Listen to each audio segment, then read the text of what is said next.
Pilipinas at sa buong mundo. Sa ulo ng mga balita.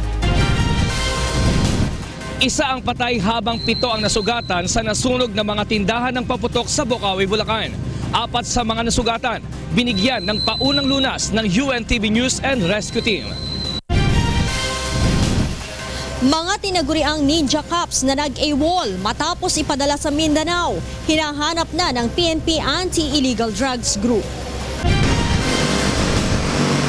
Ilang pribadong sasakyan sinita ng mga tauhan ng Interagency Committee on Traffic o IAC sa unang araw ng dry run para sa implementasyon ng no window hours sa number coding scheme sa susunod na linggo.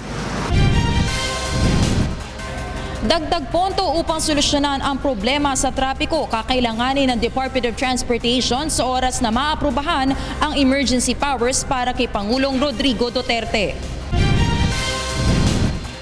DOJ Justice Boosters at GSIS Furies tatangkay makuha ang unang panalo sa first round eliminations ng UNTV Cup Season 5 sa linggo. Una sa ating mga balita, isa ang patay habang 7 ang nasugatan sa nasunog na mga tindahan ng paputok sa Bocaue, Bulacan. 4 sa mga biktima ang binigyan ng paunang lunas ng UNTV News and Rescue Team. Ito ang balita ni Nestor Torres.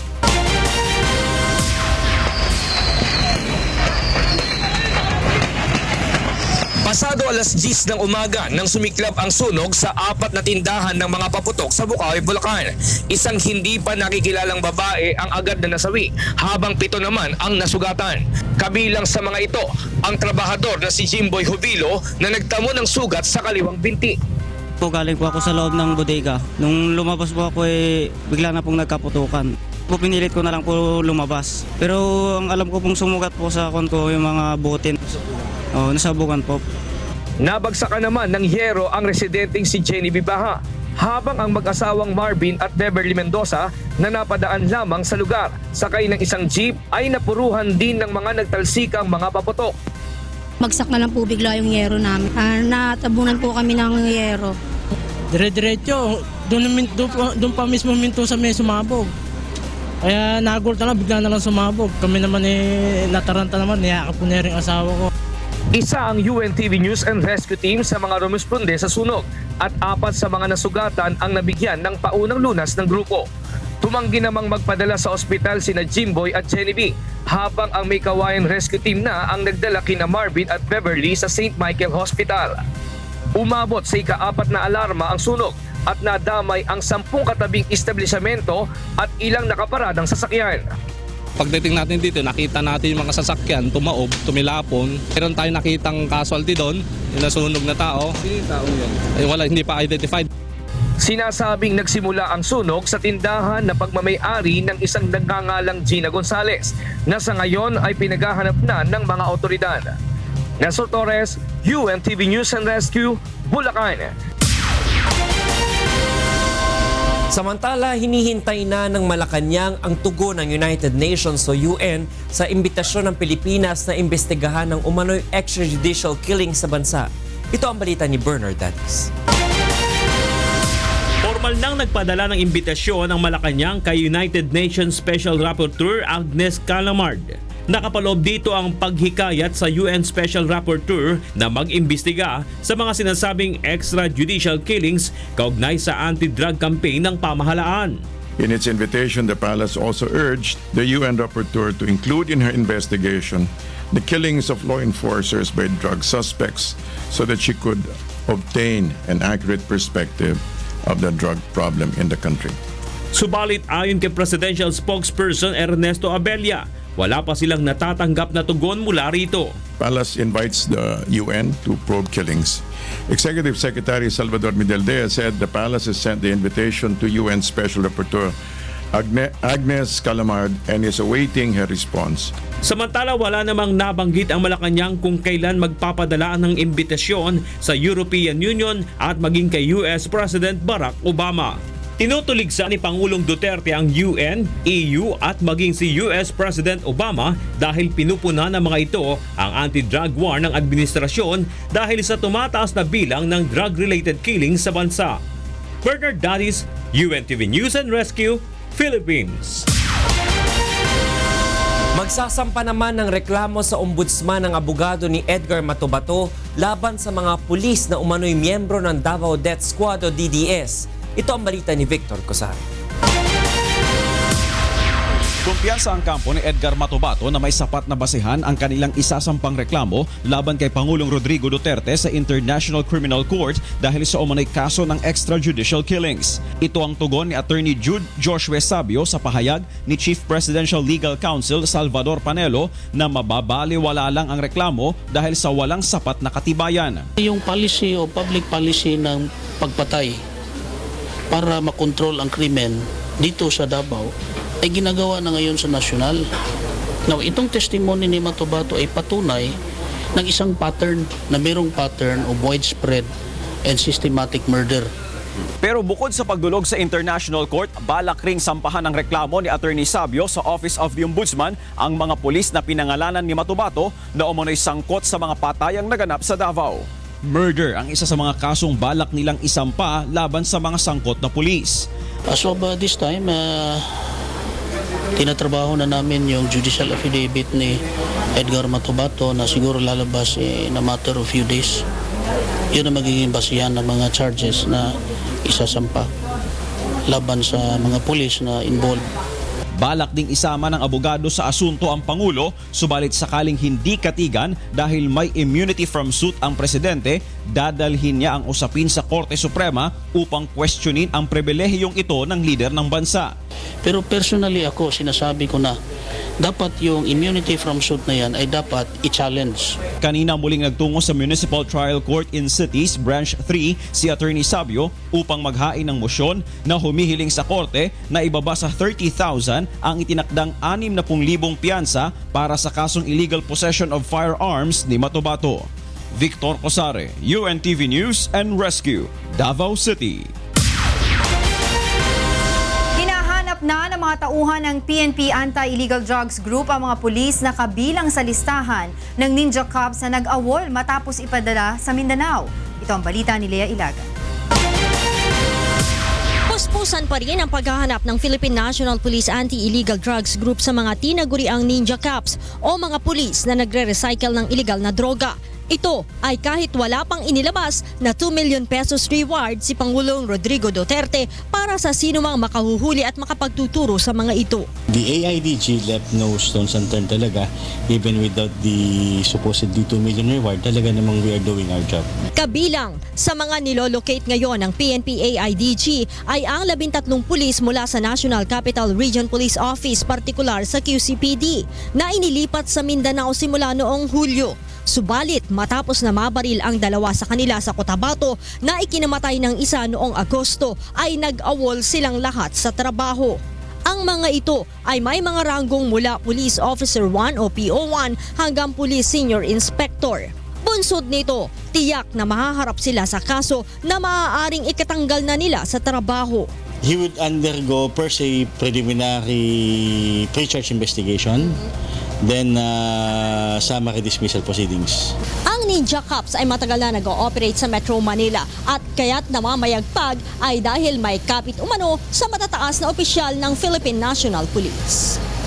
Bukod sa pagre-recycle ng droga, trabaho din ng mga ito ang tinatawag na tutok kalawit, hulidap at bangketa o yung paglalaglag ng kaso. Lea Ilagan, UNTV News and Rescue, Camp Crame. Tatanggap na ng mga drug dependent simula sa Nobyembre ang pinakamalaking drug rehabilitation facility na kasalukuyan pang itinatayo sa Nueva Ecija. Ito ang balita ni Joan Nano. Bubuksan na ng Department of Health sa Nobyembre ang Mega Drug Rehabilitation Facility na kasalukuyang itinatayo sa loob ng Fort Magsaysay sa Nueva Ecija. Isa lamang ito sa 4 na Mega Drug Rehab na target na maitayo ng pamahalaan para sa dumaraming bilang ng mga drug surrendery bunsod ng pinaigting na kampanya ng pamahalaan kontra iligal na droga. Ayon kay Health Secretary Pauline Jean Ubial, nasa 50% ng tapos ang konstruksyon nito na gawa sa plated aluminum styro na mula pa sa China.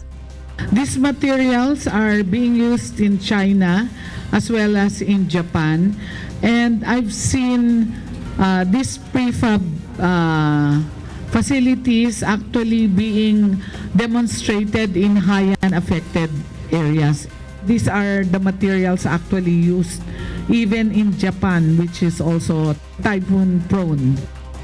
Nasa 10 ektarya ang lawak ng mega drug rehab na kayang makapag-accommodate ng nasa 10,000 mga pasyente. Ngayong October 15, sisimula ng i-turnover sa naturang pasilidad ang nasa 2,500 beds na magagamit ng mga pasyente habang ang matitirang 7,500 beds ay makukumpleto naman sa November 16. Sinimulang maitayo ang naturang mega drug rehab noong July 2016 sa pamamagitan ng donasyon mula sa isang Chinese businessman. Kasalukuyan na ring sumasailalim sa training ang nasa 900 staff ng DOH na mangangasiwa sa naturang facility. Batay sa pinakahuling datos ng ahensya, umaabot na sa mahigit 700,000 ang drug surrenderer mula sa Oplan Tukhang ng PNP. Samantala, aabuti naman ng nasa 10,000 piso kada buwan ang gagastusin para sa gamutan ng isang pasyente sa nasabing facility. Subalit paglilinaw ng DOH, hindi lahat ng pasyente ay kanilang sisingilin dahil magdedepende pa rin ang ahensya sa kapasidad ng mga ito na makapagbayad. The running of the treatment and rehabilitation, facility will be modeled after our existing treatment and rehab centers. So the patients that come to our facility will be assessed on their capacity to pay.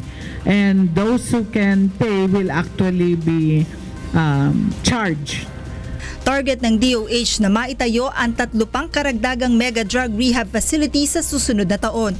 Joan Nano, UNTV News and Rescue, Manila.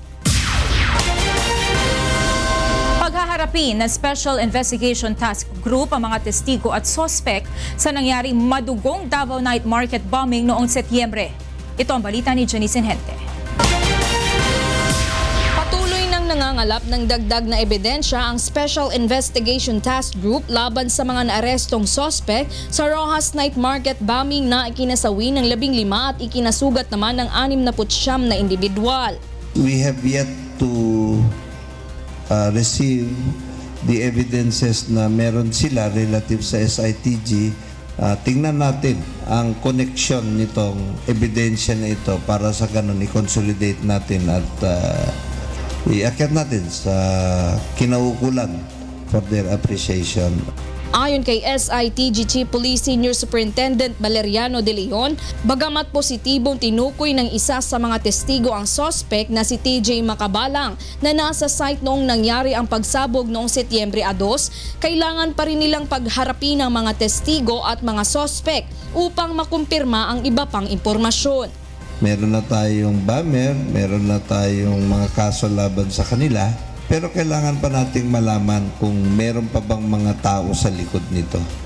Sa ngayon ay hinihintay na lamang ng SITG na matanggap ng City Prosecution Office ang isinampang mga kaso laban sa suspect na si Abubakar Hulkipli na umano'y naglagay ng bomba sa massage area. Samantala, hindi pa naibibigay ng Davao City Government ang 3 milyong pisong pabuya dahil patuloy pang biniberipika kung sino ang nagbigay ng impormasyon kaya nahuli ang mga suspect. We are waiting for the authorities, law enforcement authorities to submit to us the report, and then we will have our PSSCC review it, and then we will release the reward accordingly. Janice Enhente, UNTV News and Rescue, Davao City. Samantala, dedesisyonan na ng Department of Justice o DOJ ang isinampang reklamo laban sa 3 sospek sa pagpapasabog sa Davao City Night Market. Mula sa DOJ, ito ang balita ni Roderick Mendoza, live. Yes, Roderick. Monica, submitted for resolution na dito sa Department of Justice yung mga reklamo laban doon sa 3 pang mga sospek sa nangyaring pagpapasabog sa Davao City. Hinihiling sana ng abogado ng Philippine Army at PNP CIDG na si Attorney Brian Bantile na magtakda pa ng pagdinig upang masagot nila ang counter affidavit na isinumite ng mga suspect, ngunit hindi na ito pinayagan ng DOJ panel. Giit ng panel, kailangan nilang makapaglabas ng resolusyon sa reklamo hanggang sa susunod na linggo dahil ito ay isang inquest case. Magugunit ang sinampahan ng illegal possession of firearms and explosives ang mga suspect nitong Biyernes matapos mahuli sa Cotabato City noong isang linggo. Sa kanilang isinumiteng counter affidavit, itinanggi nina TJ Makabalang, Wendell Factoran at Musali Mustafa na sa kanila ang mga nakumpiskang baril at pampasabog. Iginiti nila na hindi sila sa checkpoint na huli, kundi dinakip na lamang sila ng 6 na armadong kalalakihan. Tumanggi namang magkomento ang Pau lawyer na kumakatawan sa mga sospek kung itinanim lamang ang mga ebidensya. Ngunit iginiit naman ng abogado ng Philippine Army na sa checkpoint na huli ang mga sospek na hinihinalang mga miyembro ng teroristang Mautig Group. Pinag-aaralan na rin umano nila kung isasama ang mga ito sa kasong isinampa sa Davao City kaugnay nga ng pagpapasabog doon. Medyo natagalan pa, Monica, itong pagsasagawa ng preliminary investigation kanina dahil nga namili pa itong mga suspect doon sa dalawang counter affidavit. Bukod kasi doon sa isinumite nilang counter affidavit sa DOJ panel, meron pa silang isang handwritten statement kung saan inaamin umano nila na sa kanila nga talaga yung mga nakumpiskang baril at pampasabog. Ngunit hindi na ito tinanggap o hindi na ito isinama ng DOJ panel sa mga records ng kaso dahil hindi ito permado ng mga suspect at wala rin silang kasamang abogado nung ginawa itong naturang salaysay. Monica. Maraming salamat, Roderick Mendoza, live na nag-uulat mula sa DOJ. Susunod sa Ito ang Balita. Ilang pribadong sasakyan sinita ng mga tauhan ng Interagency Committee on Traffic o IAC sa unang araw ng dry run para sa implementasyon ng no window hours sa number coding scheme sa susunod na linggo. Dagdag ponto upang solusyonan ang problema sa trapiko, kakailanganin ng Department of Transportation sa oras na maaprubahan ang emergency powers para kay Pangulong Rodrigo Duterte. Presyo ng pangunahing bilihin hindi maapektuhan sa halaga ng langis sa world market at sa palitan ng piso kontra dolyar ayon sa Department of Trade and Industry. Mga armas at bala nakuha sa sinalakay na compound ng hinihinalang private armed group sa Valenzuela City.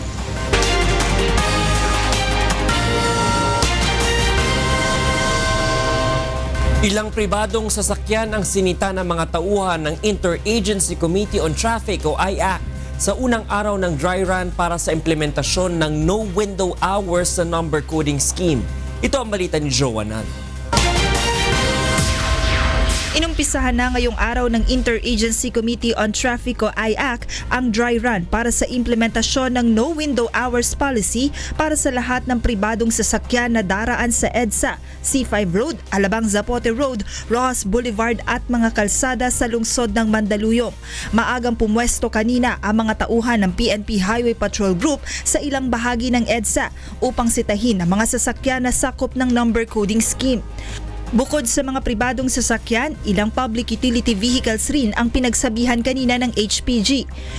Ngunit dahil dry run pa lamang, pinaalalahanan lang ng IAC ang mga nahuli hinggil sa bagong traffic management system na ipatutupad simula sa Lunes, October 17. Bawal yan, ha? Oo. Effective next week. Oo, next week. Kasi ang next na mahagip ito next week, Wednesday uli. Kasi dati tuwing alas 6 bumabiyahe kami. Sige sila. I-adjust nyo. Wala na yun. 7 to 7 na yun. Hindi na talaga pwede. Wala nang window. Kinabukasan na. Wala nang window yan. One day na ho yung holding. Ha? Sige, sir. Sige. Maraming salamat po. Ingat. Kaugnay nito, 11 bagong unit ng point-to-point system double-decker buses ang inilunsad kanina ng Transportation Department at IAC sa pakikipagtulungan ng Froelich Tours. Layo nito na bigyan ng alternatibong masasakyan ang mga motorista na maaapektuhan ng suspensyon ng window hours sa number coding scheme para sa lahat ng mga pribadong sasakyan. Yung mga private car users na madi-displace namin because of the enforcement of the no window coding, dito na sila po pwedeng lumipat itong P2P service namin. From one point to one point lang po siya, no stops, no stopover, so diretso lang po siya, and feeling ko po mas convenient yun po, so mas mabilis po siya for me. I usually take this during the morning and then at night because I work in Makati. It's much faster than the other buses and it's much more comfortable. Sa pagtaya ng DOTR, nasa 10,000 mga pasahero ang sumasakay sa P2P bus kada araw. Kaya naman malaking tulong ang mga karagdagang unit ng bus upang mabawasan ang bilang ng mga sasakyan na dumaraan sa EDSA. Joan Nano, UNTV News and Rescue, Quezon City. Samantala, nangangailangan pa ng dagdag na 3.94 billion pesos ang Department of Transportation o DOTR sa pagpapatupad ng mga plano at programa sa oras na maaprubahan ng Kongreso ang panukalang emergency powers. Ito ang balita ni Joyce Balancho. Tinapos na ng Senado ngayong araw ang public hearing sa panukalang emergency powers para kay Pangulong Rodrigo Duterte para masolusyonan ang lumalalang problema ng trapiko sa bansa. Ayon kay Senator Grace Poe, na chair ng Committee on Public Services, bagaman marami pa rin kailangan linawin sa proposed bill mula sa Department of Transportation, may nakikita na itong maaaring i-aproba. Sigurado na magkaroon ng Central Traffic Agency. Sa tingin ko, isa yan na magiging malinaw. Tapos, syempre pagdating sa acquisition ng right-of-way. Ayon naman kay Senator Ralph Recto, magiging magulo at makalat ang trabaho ng Central Traffic Agency kung hahawakan nito ang Nationwide Traffic Management Scheme. I think para may focus, why should it be in all 80 provinces, 1,500 municipalities, 105 cities? One is Metro Manila, particularly EDSA to start with. Yan ang number one. Anong maaasahan natin doon? Iniisip ng ating butihing senador ay sa lahat ng munisipyo, sa lahat ng syudad ay nandoon tayo. Hindi ho. Tayo po ay magfo-focus sa mga urban areas. Nandyan po yan sa ating binalangkas na draft bill. Tingin ni Senator Recto ay hindi pa handa ang DOTR's emergency powers dahil hindi pa naman pala kasama sa proposed 2017 national budget ang pondo sa kanilang mga plano at programa. Paliwanag naman ni DOTR Undersecretary Raul Creencia, isinama na nila sa kanilang proposed bill sa Senado ang dagdag na 3.94 billion pesos para ito sa kinakailangan 13,000 traffic enforcers na tututok sa decongestion ng highly urbanized areas. Interagency Council for Traffic ay nagsagawa na ng pag-aaral at meron na tayong 17 alternative routes na na-identify. Meron na din tayong mga mabuhay lanes na na-identify at na-identify na rin po natin ang kinakailangang tauhan enforcers.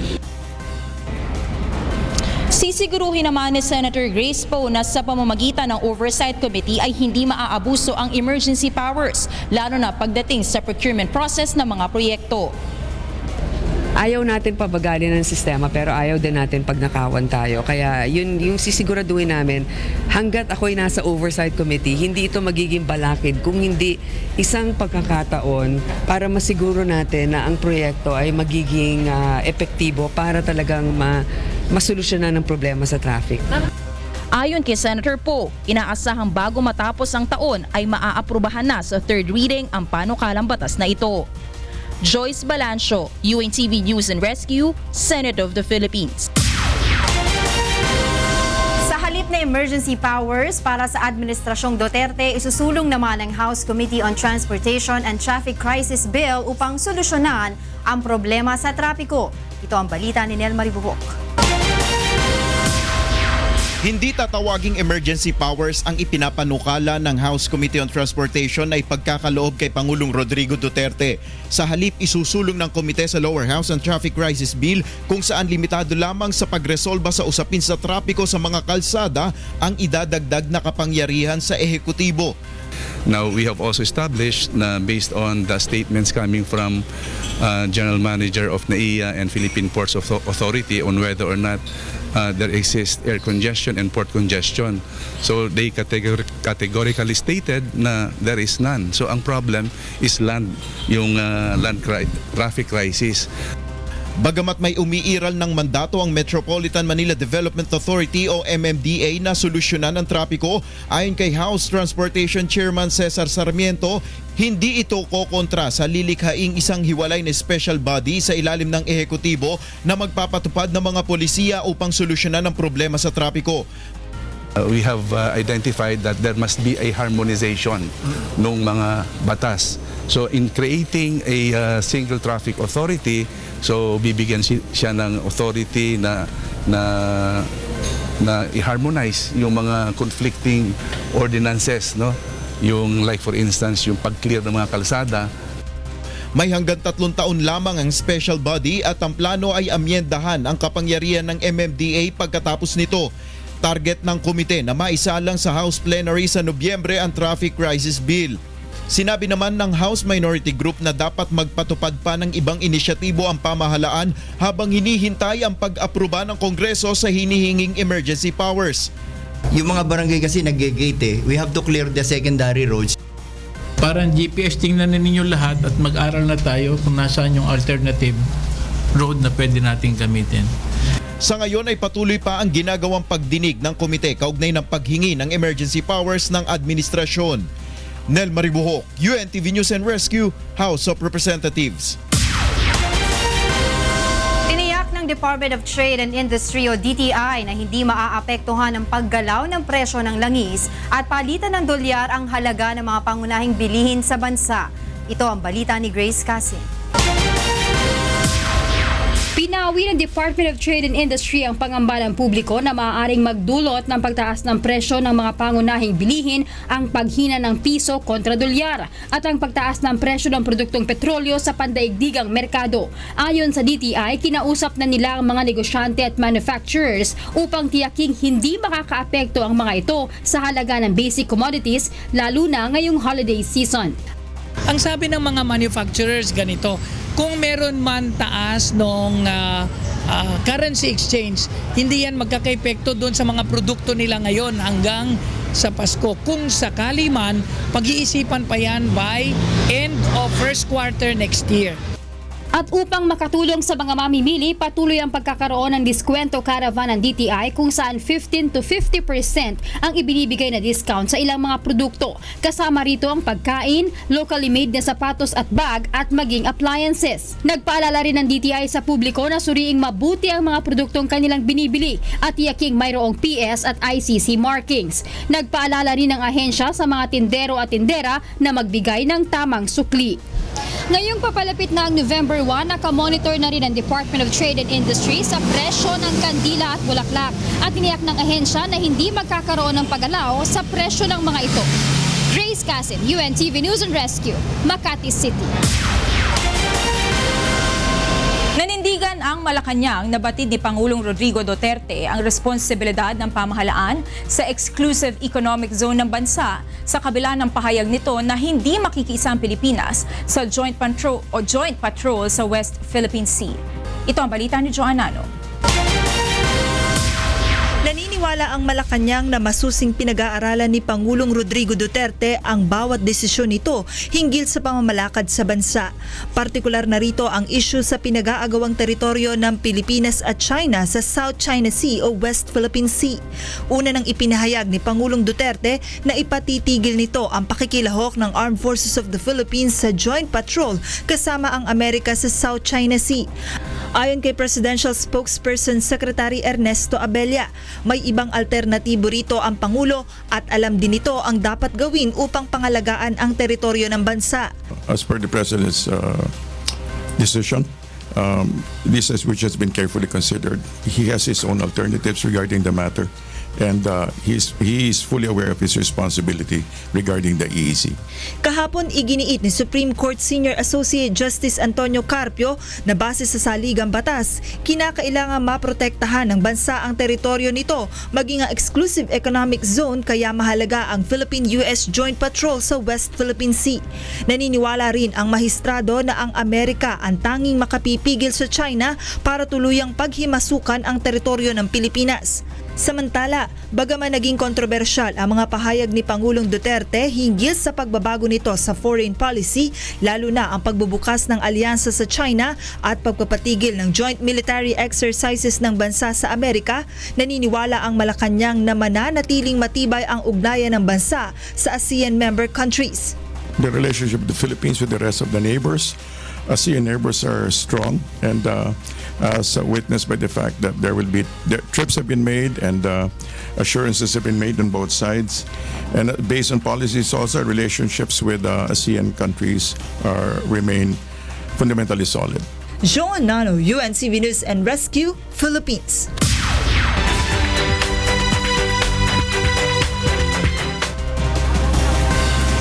Aniya ang mga balita gawas sa kauluhan. Libo-libo ka mga scholarship grants ang gigahin sa TESDA alang sa mga estudyante sa Region 1 karong tuig 2017. Samtang maghatag usab og insentibo ang Technical Education and Skills Development Authority sa mga tao nga magtudlo kung kinsa sa ilang mga empleyado ang adunay hiwi nga mga binuhatan. Kini mo ang balita ni Toto Fabros. 30 nga ribong scholarship grants tiin paay ti gobyerno para ti Region 1. You have to avail of this privilege until the second quarter of next year. Mas maganda kung makasubmit kayo ng scholarship grantees before the end of the year. Let's see mga Sa nga pulo kit duwa nga ribo ti slot ti scholarship ti NPI ti Pangasinan, ken tig 6 nga ribo met ti La Union, Ilocos Sur ken Ilocos Norte. Sigun kinites the Director General Secretary Giling Mamunjong, marugyan ti agabel ti scholarship grant into the second semester ti 2017. Teg na makit mga isaysayang katdapay laeng ti technical auditing, tinasurok 6 nga gasot nga programa tinaduma-duma nga Technical and Vocational Institute ti Region 1. Alalukuyen met ni Mamunjong ti publiko nga ag-report ti opisina na may panggep kadagiti empleyado ti TESDA nga adar aramiden da nga korupsyon. For those who will read the report, if you can prove you and issue the report, then we will give you the customer. Nagpalagip di TESDA Chief Giling Mamunjong kadagiti Techbook School ti Reyon nga ag-upgrade kadagiti kagamitan ken trainers tapno makapag-produce ti skilled ken competitive graduates. Toto Pabros, UNTV, Damag ken Salbar, La Union. Nagkalain-laing grupo sa mga katutubo gikan sa Northern ug Central Luzon ang nagprotesta batok sa kalihukan sa pipila ka mga sundalo sa Northern Luzon Command. Kini mo ang balita ni Brian Lacanlale. May protesta laking harapan ning Northern Luzon Command ding miyayaliwang katutubong grupo. May nibatan lapaking Cordillera, Ilocos Region, Cagayan Valley at Central Luzon ding grupo. Ngayon po pumunta po kami dito sa Sindalo-Luisita para naman ipakita sa kanila yung suporta ng lahat ng mga samahan na magsasaka para tumulong naman sa pinaglalaban nila para sa karapatan nila sa lupa. Panigapura ding grupo apalakwan niya ang presensya na ning militar at king karelang komunidad. King uli rakanuning pamanabuso da karela ding mapilan a military personnel. Marami sa amin ang nawawalan ng kabuhayan, marami sa amin ang hindi po nakakapunta sa aming mga kabukiran dahil nga kung andyan ang mga militar. Kaibat na ning protesta, agad siyang biniing grupo papunta king Manila bang makyabe laking daptandang National Caravan ang magumpisa ngening Aldo iti bilang pamagmasusi king Peasant Month ngening bulan ay iti. Brian Lacanlale, UNTV News and Rescue, Tarlac. Og kana ang kinatibukan sa atong mga balitang Promdi.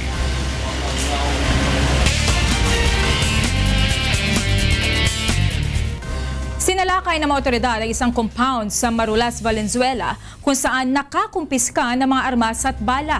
Ito ang balita ni Lea Ilagan.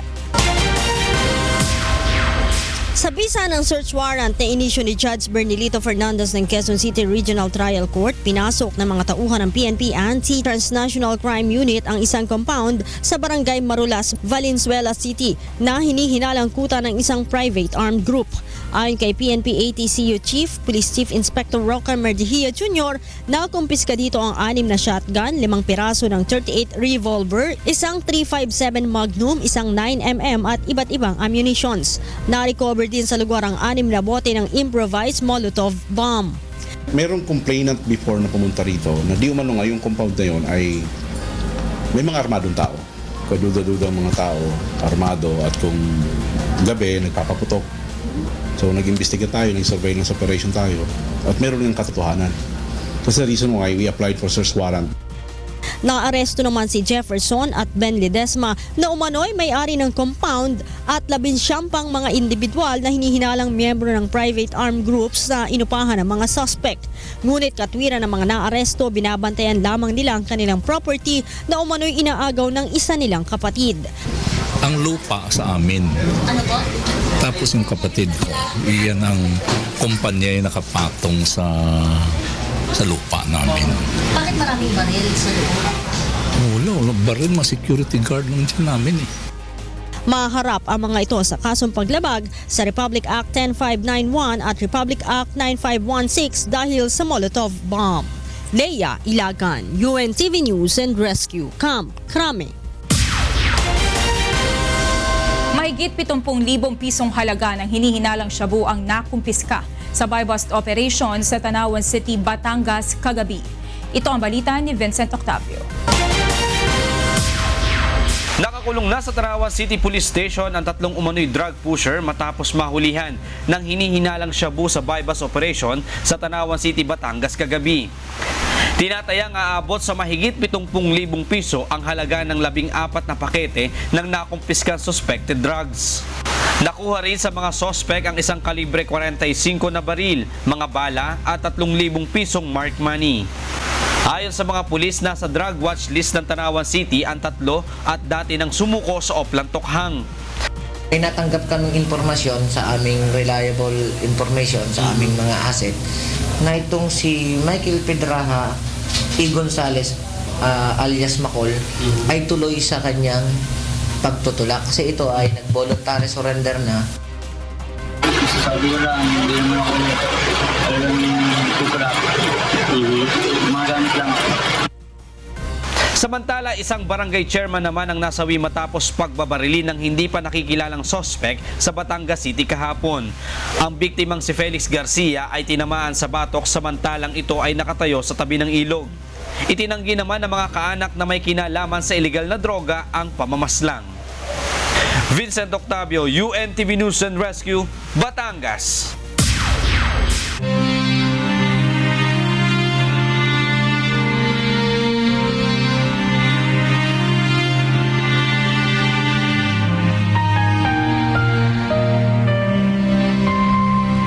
Dalawang 2,515 araw na po ang nakalipas mula nang maganap ang malagim na Maguindanao Massacre.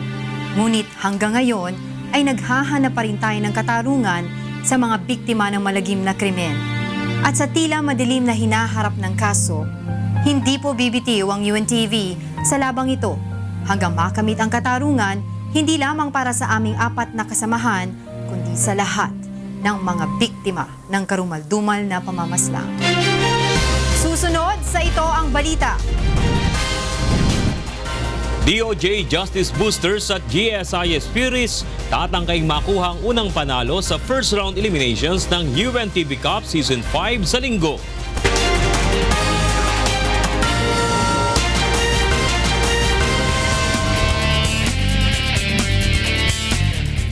Alamin muna natin ang sitwasyon sa mga lansangan sa oras na ito mula sa EDSA Muñoz sa Quezon City. Ito ang balita ni Monox on Live. Mon, kamusta dyan? Magandang gabi, Attorney Reg. Meron na namang eksperimento na gagawin itong IAC o yung nangangalaga o nakatutok sa trapiko sa buong Metro Manila dahil dito mismo sa Muñoz simula ngayong araw o simula kaninang alas 2 ng hapon ay isinara na nila itong intersection dito sa may EDSA Muñoz. Ibig sabihin, lahat ng magagaling ng Roosevelt at lahat ng magagaling ng Congressional ay kailangan mag-U-turn dito sa may EDSA para makapunta sa kanilang patutunguhan. Tingnan natin sa mga ilang araw kung anong magiging epekto nito sa lagay ng trapiko. Pero ngayong araw, tingnan natin kung ano naman ang naging epekto nito sa daloy ng mga sasakyan dito sa may EDSA Muñoz. Ito nakikita nyo ngayon na halos hindi gumagalaw gumagalaw naman bahagya dahil doon sa banda doon ay talagang sobrang sa may tapat ng Baklaran anang Balintawak Market ay heavy traffic. Ngayon, medyo umuusad pagdating dito sa may area ng Muñoz. Ang problema nga lang ay ina-expect natin na pagsasara nitong intersection na sana tuloy-tuloy ay hindi naging gayon. Dahil ang problema naman medyo makitid, no? Makipot itong U-turn slot. Siguro mga 2 sasakyan lamang. Kung lahat ng mga sasakyan na ito na nasa kabilang side ay mag-U-turn pabalik, ay 2 sasakyan lamang kada U-turn ang pwedeng magawa. So sa ngayon ay moderate to heavy traffic po ang southbound lane ng EDSA Muñoz. Habang maganda naman yung naging bunga sa kabilang side dahil yung northbound lane ng EDSA Muñoz ay light traffic. Walang masyadong pagbabagal na mararanasan. Yun nga lang, traffic po sa may tapat ng SM North doon nagkakaroon ng build-up dahil nandun din naman yung U-turn slot pabalik naman dyan sa may area ng Quezon Avenue. So sa ngayon, malalaman natin kung ilan o ano maging epekto nitong gagawing eksperimento ng IAC sa kanilang pagsasara ng intersection dito sa may EDSA Muñoz. Punta naman natin ang ilang mga live points natin sa Metro Manila. Unahin na natin ang EDSA Guadalupe. Sa mga manggagaling po ng Guadalupe pa pa northbound, papunta po ng Shaw Boulevard, moderate to heavy traffic po tayo ngayon sa may area na yan. Habang yung Orense naman going to Buendia and Ayala ay heavy traffic din dyan po sa may area ng Orense Guadalupe sa may Makati. Punta naman natin ng Recto Avenue sa Maynila. Sa mga papunta po ng Divisoria, light traffic po sa oras na ito. At gayon din naman yung mga papunta po ng Recto at Avenida, light traffic din at walang magiging problema sa daloy ng mga sakyan sa lugar po dyan sa may Recto sa Maynila.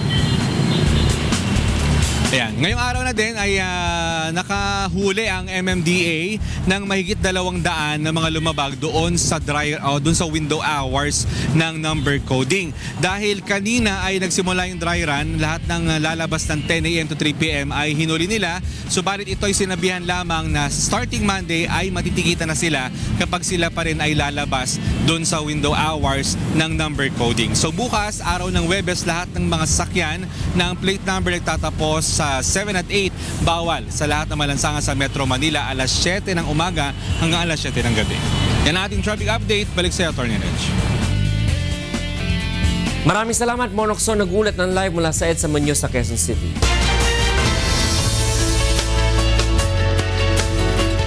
Papalapit na sa bansa ang Low Pressure Area o LPA na nasa Philippine Area of Responsibility. Alamin natin ang latest sa lagay ng panahon mula kay Ray Pelayo na nasa UNTV Weather Center. Ray, may epekto na ba ngayon sa bansa itong LPA?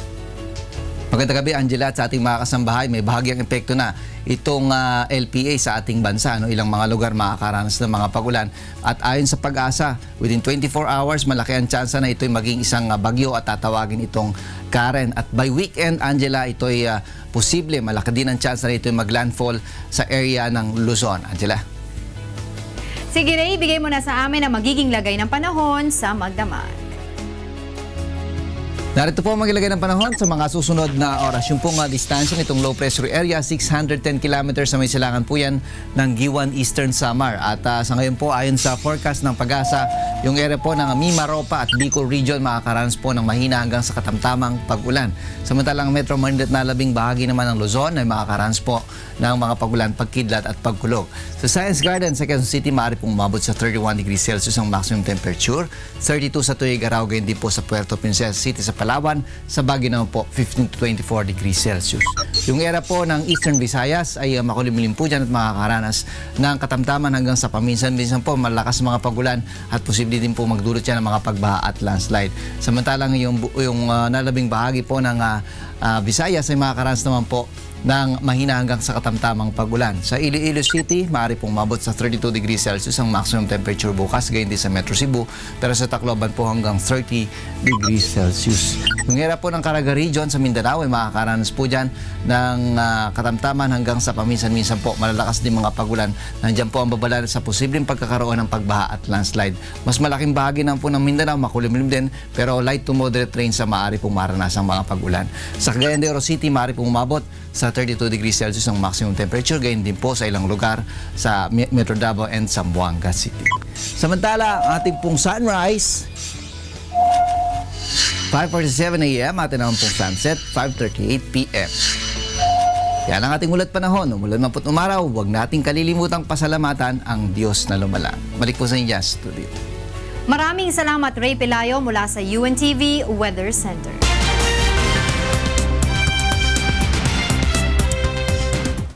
And for the news abroad, over 100,000 children were left without schools to attend after Hurricane Matthew slammed Haiti and killed more than 1,000 people.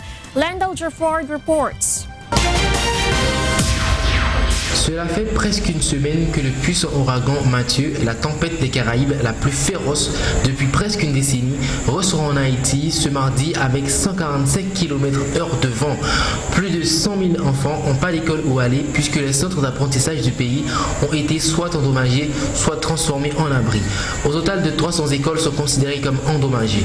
Quartiers entiers dans la commune de Jérémie, sur le sud-ouest du péninsule d'Haïti, une des zones les plus touchées, ont été complètement nivelées par l'ouragan féroce. Selon les statistiques de l'UNICEF, 30 000 familles ont été touchées, 66 000 maisons ont été détruites et 20 000 maisons ont été gravement endommagées. Dans la ville de Jérémie, la capitale de Grand'Anse, des fonctionnaires locaux montrent que 1000 personnes ont été tuées par la tempête en Haïti, qui a une population d'environ 10 millions d'habitants. Les autorités ont dû commencer à enterrer des morts dans la fosse commune de Jérémie parce que les cadavres commençaient à décomposer.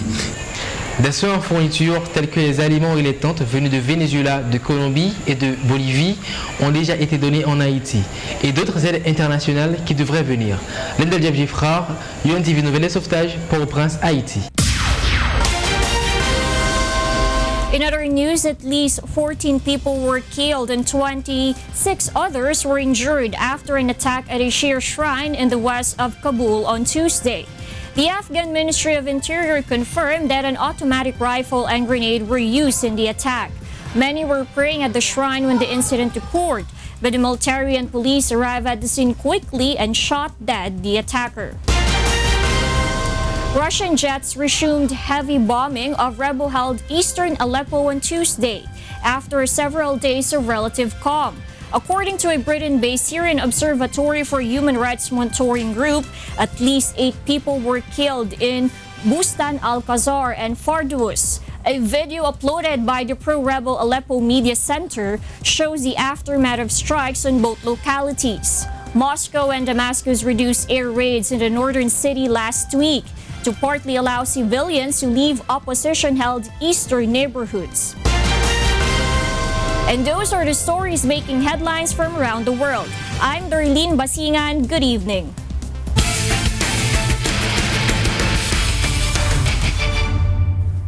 Tatangkain ng DOJ Justice Boosters at GSIS Furies na masungkit ang unang panalo sa pagpapatuloy ng UNTV Cup Season 5 Elimination Round sa linggo.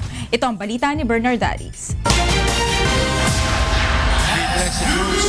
Yes, it's a third. Itong minuto natin tira sa third. Nice bit. Sally with a pirouette. Kapwa nanganganib na ma-eliminate ang DOJ Justice Boosters at GSIS Furies sa first round eliminations ng UNTV Cup Season 5. Kaya naman sa kanilang nalalapit na sagupaan sa darating na linggo, alas 2 ng hapon sa Pasig City Sports Center, tatangkain na magkabilang koponan na makuha ang kanilang unang panalo sa liga. Ang GSIS ay nasa ika-6 na pwesto sa Group B na wala pang naipapanalo sa dalawa nilang laban. Nasinundan naman ng DOJ na may 3 ng sunod na talo at wala pang panalo. Sasandig ang DOJ kay Joral Cañizares na nag-umpisa lamang sumalang sa hardcourt ng UNTV Cup noong huli nilang laban. Kumamada si Cañizares ng 30 puntos at 4 na rebound sa kanilang bakbakan ng two-time UNTV Cup champion Judiciary Magis noong September 28. Tinalo ng Judiciary and DOJ sa score na 84-68. Sasamantalahin naman ng GSIS ang halos 3 linggo upang paghandaan ang Justice Boosters. Lagi naman yan ready, competitive naman yan team na yan eh. It's just na talagang kulang lang siguro sa rotation ngayon. I-workout namin yan para sa GSIS fans. Matatanda ang naging mahigpit ang huling 2 laban ng GSIS kontra sa 2 malakas na koponan na nangunguna ngayon sa Group B. Parehas na muntik ng manalo ang GSIS sa kanilang mga nakaraang game. 2 puntos lamang ang lamang nang talunin sila ng BOC Transformers noong September 11 sa pamamagitan ng assist ni Kenneth Duremdes kay Samuel Ignacio sa huling 10 segundo ng laban hanggang sa magwagi 76-74.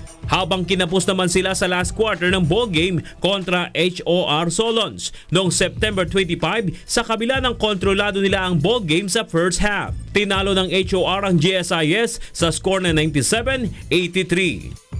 Inconsistent yung namin yung transition offense namin. Pagka nakakalamang kami ng malaki, nagre-relax sila. Ang mabigat, yung relaxation namin, yung ng team namin, mas mahaba. Siguro paghahanda namin, pagpraktisan para makuha ng hangin. Bernard Dadis para sa UNTV Cup Season 5.